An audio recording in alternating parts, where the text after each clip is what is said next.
Eddie Litzenberger was born in Neudorf and played minor hockey in Weyburn. He went on to a very successful career with the Regina Pats from 1948 to 1952, most notably in 50-51 when he was runner-up in the scoring race in the Western Canada Junior League. He then went on to a 12-year NHL career with the Canadiens, Blackhawks, Red Wings, and the Maple Leafs. He won the Calder Rookie of the Year trophy in his first full season, even though he was traded mid-season from the Canadiens to the Blackhawks. He helped lead Chicago to a Stanley Cup title in 1960-61, but was traded to Toronto the following season. But that didn't stop Eddie from helping the Maple Leafs go on to 3 consecutive Cup wins. Litzenberger ended his hockey career in the American Hockey League and continued his winning ways, leading the Rochester Americans to 2 Calder Cup championships. In 2010, Eddie passed away at the age of 78.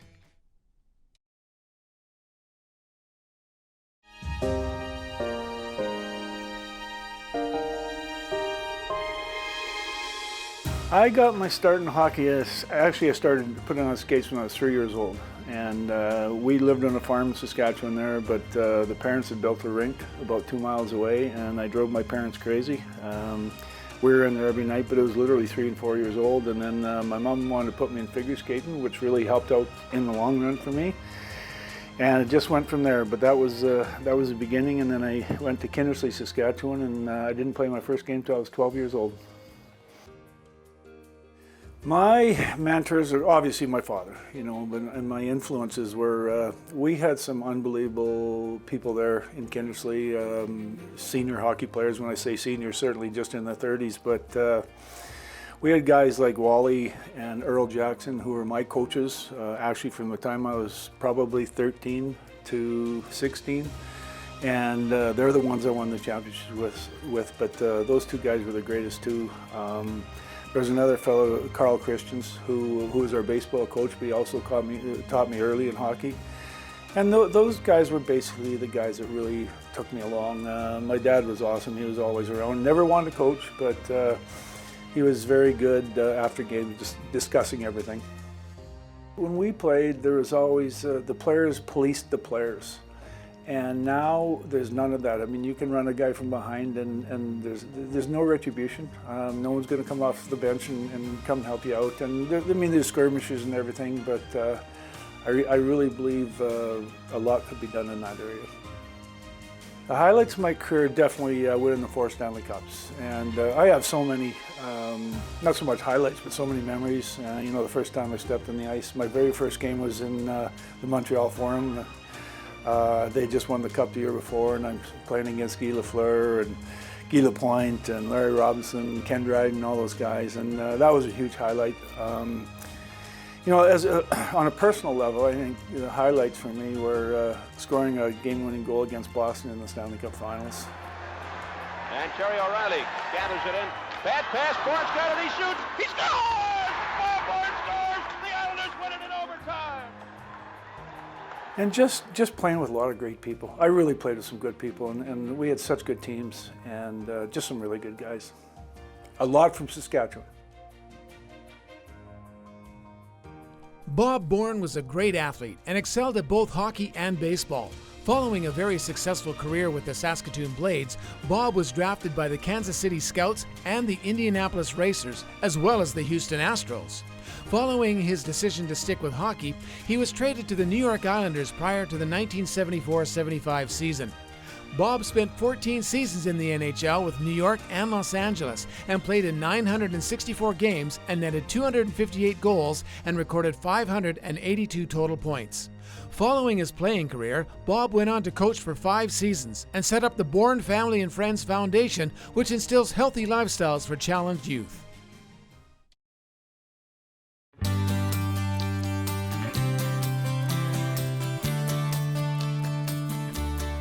I started playing hockey, I started off with figure skating. I think most Saskatchewan hockey players, or hockey players for that matter, if you can't skate, you can't play. So my parents enrolled me in figure skating, and they figured out pretty quickly, I think, that I wasn't the most graceful skater like my sister, and my brother was in figure skating as well, but a very good hockey player, and he was a couple years older than me. And I came home one day and said, you know what, I'd really like to quit figure skating.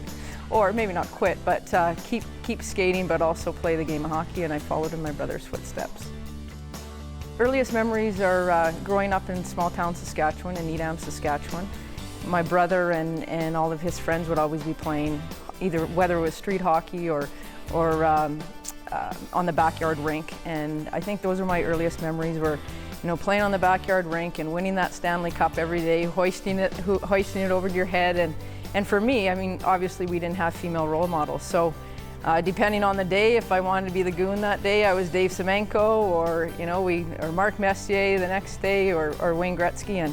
And one of the other memories that I have is singing the national anthem. So before every shinny game, whether, like I said, it was backyard rink or front street, we would sing the national anthem.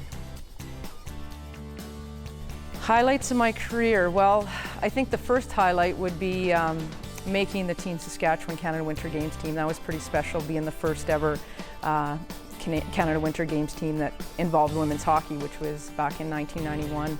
And I had the honor of wearing the captaincy for that first ever team. So, that's kind of where my career really started in the female side of things. And then, of course, making it to the national team, that was a goal of mine, and winning the national or the World Championships in 1997 and 99, and then being a part of that first ever Olympic team in 1998.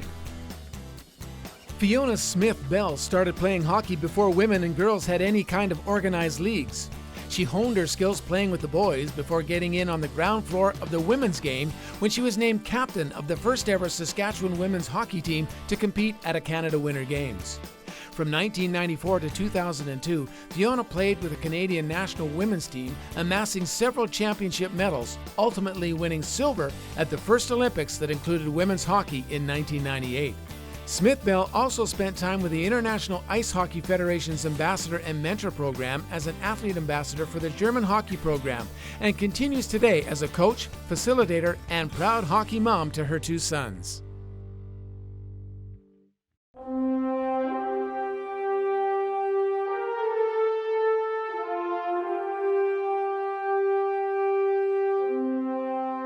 When I was a kid growing up in North Battleford, it really wasn't much to do in the wintertime. Long winters, and we used to did have a lot of snow, and it was really cold, and all the stories that you hear about it, they're true, and it was something to do, to be part of the community, to have friends, whatever. You either played hockey, went to Boy Scouts, or I didn't have a very good voice for singing, and I was too shy to chase girls, so hockey seemed to be number one. Hockey, in those days, in a small community, there was always 2 or 3 guys at the top end, and the one that really rings a bell with me is Emil Francis. The beautiful thing about Emil is they weren't a well-to-do family. Emil was very active in the community. Emil was very aggressive. Aggressive, I don't mean pugilistically, but he's very, very aggressive in whatever he did. His mother was also very, very aggressive. He managed the ball team, but it was worth the money to go there to listen to her berate the umpires. One that really stands out for me, and naturally, is when my son Al was drafted by Los Angeles, because we really had no idea that he was on the radar at all, and so it was pretty exciting time for that to happen. When you do these things, it's because you want to be involved. You genuinely want to make things better. You genuinely want to see the kids progress, and you get enjoyment out of being there. The camaraderie that goes with the association with the parents and with the kids and so on. And I'm an old man, but I'm still involved in it. I do genuinely believe it's been healthy for me, because I'm very involved every day, and I would not want it any other way. There's so many people that do so much work and are so involved in so many communities, and then for them to reach out and pull my name out of the hat and say, "Aha, it's you this time." But there's a heck of a lot of other people out there that do so much, and I would hope that people in the community would pat them on the back and give them congratulations for what they have done, not only for the game, but for the development of their kids. Graham Tuer's involvement in hockey spans more than 5 decades as a volunteer, administrator, general manager, and scout at every level in minor and junior hockey in Saskatchewan. On a provincial level, Tuer helped create the Saskatchewan Development Model, an athlete-centered development and education program to players across the province. He's been a GM for the Regina Pat Canadians, an assistant GM and scout for the Regina Pats, scout for the Kelowna Rockets, and worked for the NHL Central Scouting Bureau. He received the Hockey Canada Order of Merit. He's been inducted into the Regina Sports Hall of Fame and has been named SAS Sports Volunteer of the Year. His involvement in hockey continues today.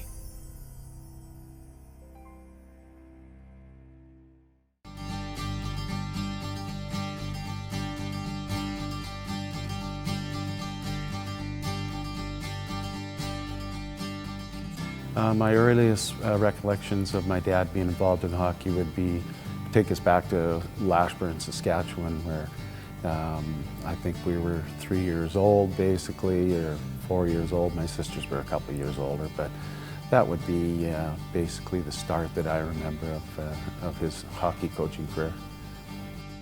Oh, this would be the Swift Current Bronco days in Saskatchewan Junior, and we would play in Prince Albert.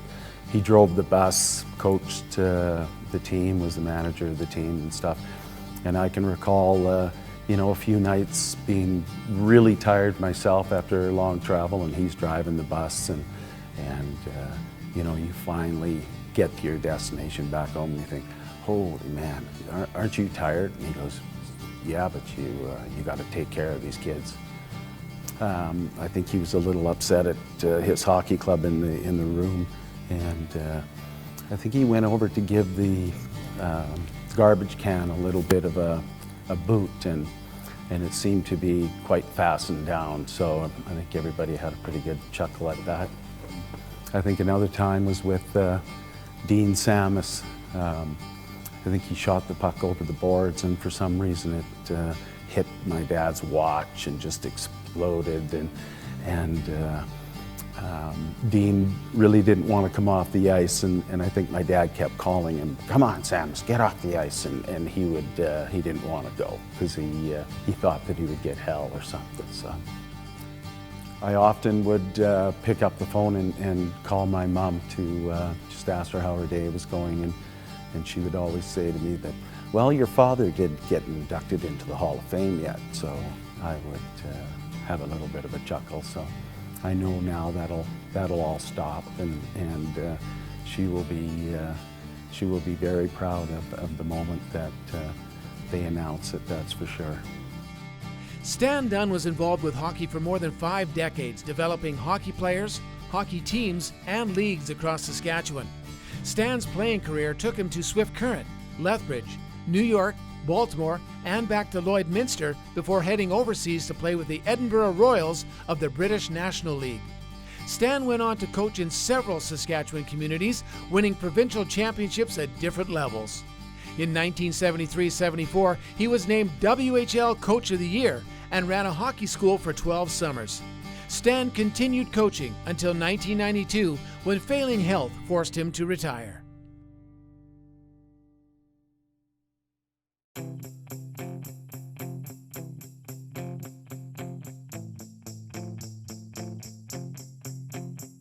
Well, I actually grew up 2 blocks from the old Battleford Arena, so spent a lot of time there, just kicking around public skating. And then in those days, there was an organization called the Battleford Community Youth Club, and my dad and brothers and everybody was pretty involved in that. So we just started playing like everybody else, and it just kind of morphed from there.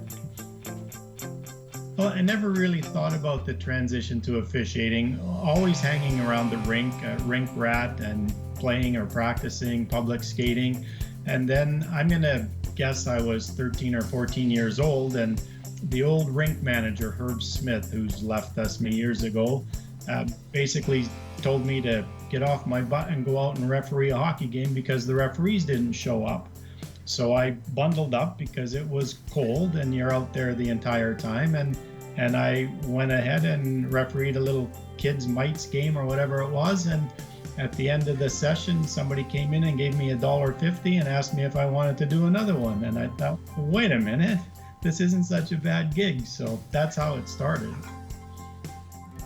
This is not a new thing. It's been ongoing forever from the time that I remember being thrown up against the wall as a 14-year-old referee by a fan who didn't like something that happened on the ice.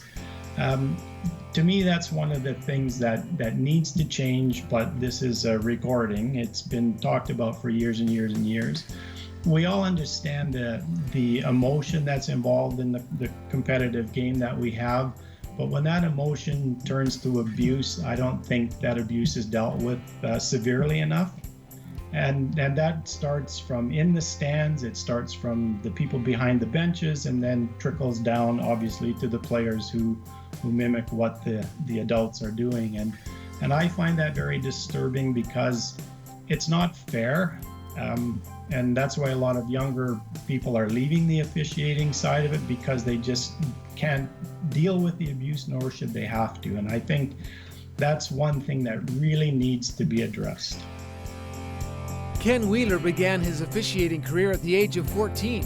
He went on to officiate at nearly every level from midget, the Junior A, the WHL, IHL, and the NHL, including other levels in between. Off the ice, Ken has been a clinic instructor in Western Canada and in various parts of Europe.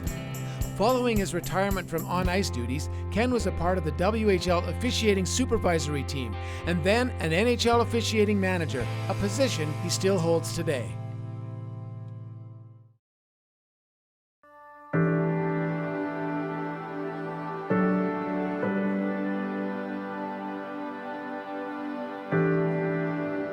Senior hockey in Lloydminster goes back a long ways. I think initially it was started in 1908. They played in an Eastern Alberta Hockey League. They were called the Lloydminster Jets at that time. I think in 1928, they got their first covered arena and brought on new competition with North Battleford and Saskatchewan joining their league. In 1930, they became the Lloydminster Pro Lights. They reorganized at that time, and they had a very successful team, winning tournaments and league titles and such. In 1946, Husky Oil became prominent in Lloydminster, and they took over sponsorship of the team and became the Lloydminster Huskies at that time. They stayed that way until 1953. They had a partial disbandment in 1955, at which time they changed from the Lloydminster Huskies to the Jets. And at that point in time, RJR Noyes, Bob Noyes his name was, senior, took over sponsorship of the team and called it the Lloydminster Chevys. It stayed that way until 1963 when they went to the public and had a contest to name the team, and that's when the team was named the Lloydminster Border Kings, and it stayed the same ever since. The year before, we played in the Wild Goose Hockey League, and that particular year we were informed later on in the summer that some of the teams had decided to not join the Wild Goose Hockey League again and set out to start their own league. Lloydminster was a community, it was a bigger community, placed in the wrong spot in the map. Being right on the border, you had to travel a long ways into Alberta to compete in a league, and playing in the Wild Goose Hockey League in Saskatchewan, it was regarded as the best senior hockey league in the country at that particular time.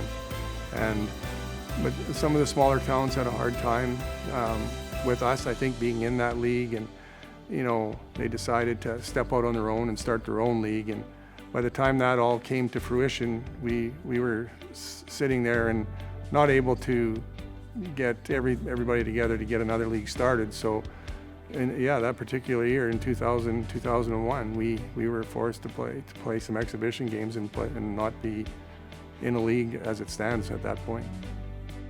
If you want to win, your goaltender's got to be key.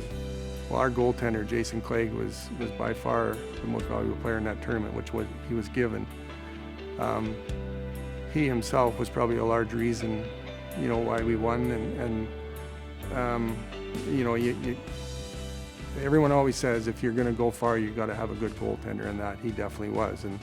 And stating that in itself, we had four other guys, 5 out of 6 of the All-Stars were from our team.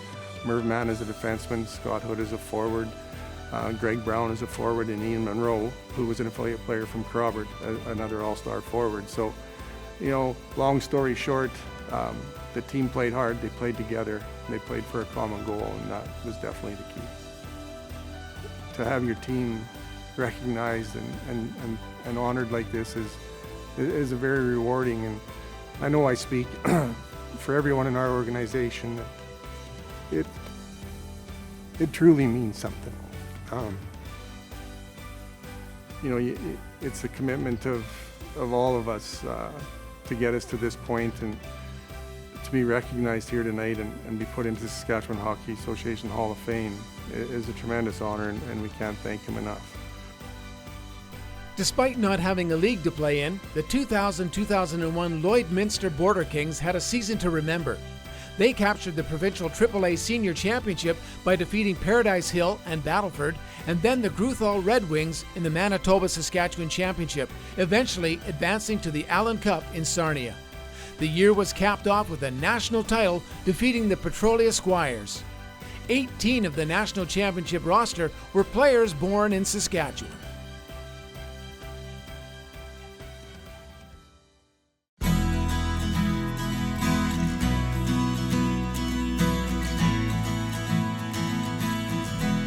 The Outlaws have been around for over 100 years as a team, and they've had their ups and downs, but it took them a long time to become a champion. And I think in my lifetime, in 1959, they went to the Northern, they went to the finals. They won the North, and they went to the finals, but didn't win. But yeah, so then in that era of the 80s where we started to win, there's been a lot of victory there since then in terms of just winning championships. So history is great, and the history of volunteerism in Wilkie is fantastic as well. So I was the player coach at that time. Most of the players, you were from the community, so you got what you got, right? And Wilkie had a real good depth of players and a good pool there. So really for my part, it was more about making sure we gelled together, or that you had guys, and then we had imports who mostly were recruited by the manager, and the same with those imports. My job was just to make them fit in with the crew we had, because we had a real sound crew of guys and good base. Really deep down, we expected to win the way we played. Our heart, everybody's heart was really in it, and that we could rise to the occasion when move up, say 10%, a little better on ice, everybody, when you got into provincial playoffs. It was a different type of thing, and we could move up, everybody could move up into that kind of spirit that we needed, that team spirit. The 1983-84 Wilkie Outlaws put together an 18-game undefeated season. They claimed the league championship with a sweep of the Lloydminster Border Kings, and then went on to series wins over Shelbrook, Unity, and Biggar to take the Northern Saskatchewan Provincial Championship. To cap off the season, the team defeated the Southern champions from Langenburg to claim their second consecutive provincial Senior B championship. A testament to the strength of the hockey environment in Wilkie was displayed with 17 of the 19 players on the team coming from the Wilkie area.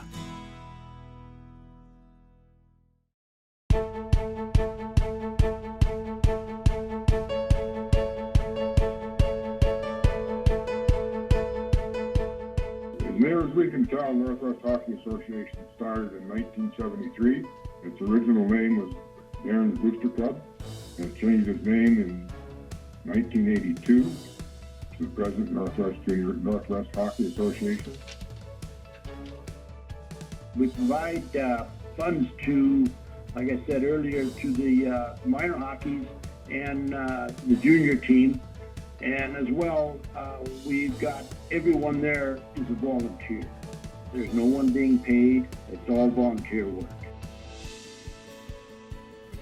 Yeah, it's a very great honor, and just letting volunteers know that they are appreciated. They did a retrofit on the rink in 1995. At that time, they donated $60,000 towards the retrofit, and we put $20,000 to a sunrise clock. I think over the course of the years, we've put back into the community close to $1 million. The front counter workers are younger people, and they are the minor hockey teams, the development teams that come and work the counter, and that's how they raise their funds, is through us. Same thing with the swim club, curling club, air cadets, army cadets. We've had them in there. All different groups that come in and volunteer their time, get funding from us for doing that particular job. The Northwest Hockey Development Association supports a number of stakeholders, including the Battleford North Stars, the Battleford AAA Stars, and the Battleford's Minor Hockey Association, which consists of about 30 teams each season. This dedicated group of tireless volunteers operates the concession at the North Battleford Civic Center and supports numerous projects and community groups in the area.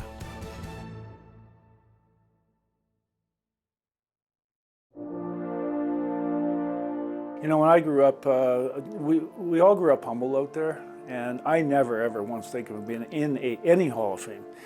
And I was inducted to the Saskatchewan Sports Hall of Fame a couple of years ago, and it's just such an honor. You know, if my dad was still alive, he'd be so proud. But for me, I'm so proud.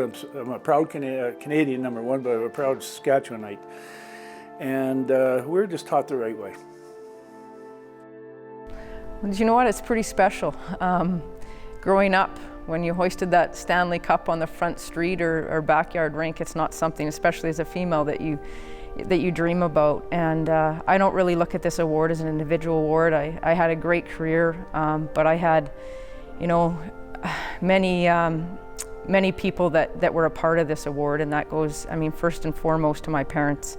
My mom and dad. My dad is no longer around, but he was able to see me play at the Olympics and the World Championships, and my brother and my sister, and you know, I had tremendous support. So this award, the Saskatchewan Hockey Hall of Fame award, is not just about me. It's everything that encompasses and all my coaches and people that helped me get there.